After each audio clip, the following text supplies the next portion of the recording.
one of the main things you want to remember in any kind of joint lock techniques is that joint locks are divided, in my opinion, are divided into what we call the primary techniques and secondary techniques. So armbar is a primary technique, which means if I get it, I'm going to make it work right there. Wrist twist, if I get it, boom, I'm going to do it right there. They're primary techniques. Now, but there are some techniques that are secondary, like the rear arm lock. See, my wrist twist is a primary, but if I resist, then I'm going to go to a rear arm lock. But I wouldn't start with a rear arm lock because that's more of a secondary. Another popular secondary technique is called a figure four. So figure four is usually done after an arm bar. So if I'm doing an arm bar and if I seal the resistance, I'm going to come up, grab my own wrist, and switch places with him, literally. My wrists are nice and straight. I'm going to elbow him in the face, and I'm going to sit back to a back stance. Now I go back to an arm bar. So this will be a nice little lock flow. So again, from here like this, I'm doing an arm bar. I reach up, go to a figure four.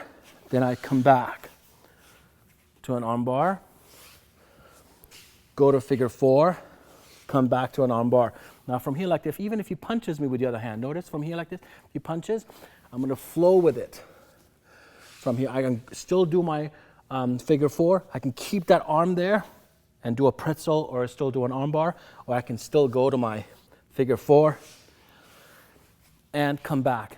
Another secondary technique that we do is called a rear wrist break, which means from here, going back behind, and you literally push the wrist and the elbow together and break it from here. And usually the takedown is straight back.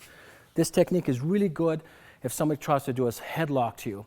So if the person grabs a headlock, my bottom hand grabs and I duck. And I'm right there to be able to break it or bend it to what we call the chicken wing, straighten it, which is an arm bar with the shoulder, which we covered already, or go back to a regular arm bar. So these will be great secondary techniques.